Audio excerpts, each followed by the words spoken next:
The Italian communist Antonio Gramsci is one of the most debated and discussed Marxists after Karl Marx, Engels and Lenin. According to one particular list, articles and books on Gramsci have crossed 20,000 as of date. So what is the significance of this small book in the background of a flood of books on Gramsci? Well, this is the significance.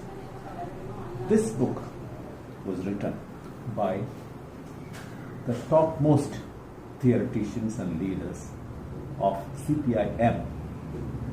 And CPIM, according to many, is one of the most conservative communist parties of the world. So, the significance of this book is that CPIM and its leaders were quite aware about Gramsci and his works as early as 1996 when this original book was published. Gramsci, as you know, is one of the most radical Marxists in history.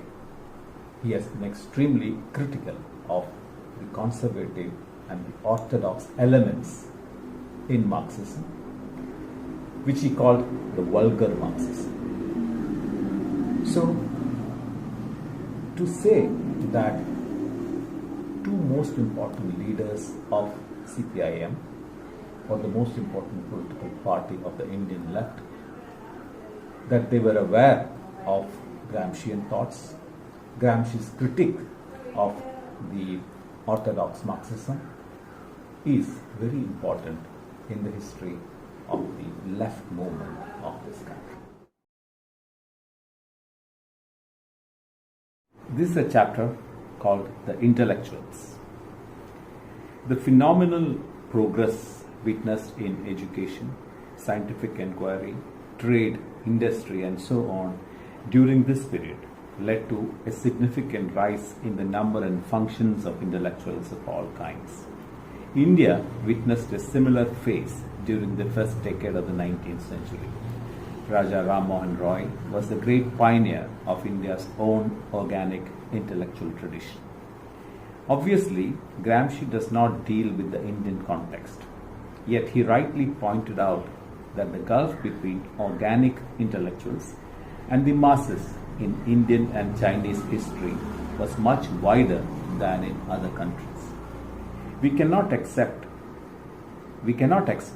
Gramsci to have delved further into the reasons for this predicament, like the upper caste landlord system of India or the Confucian Mandarin hegemony in China, or the narrowing of this gulf with the advent of the organic intellectuals of the modern age.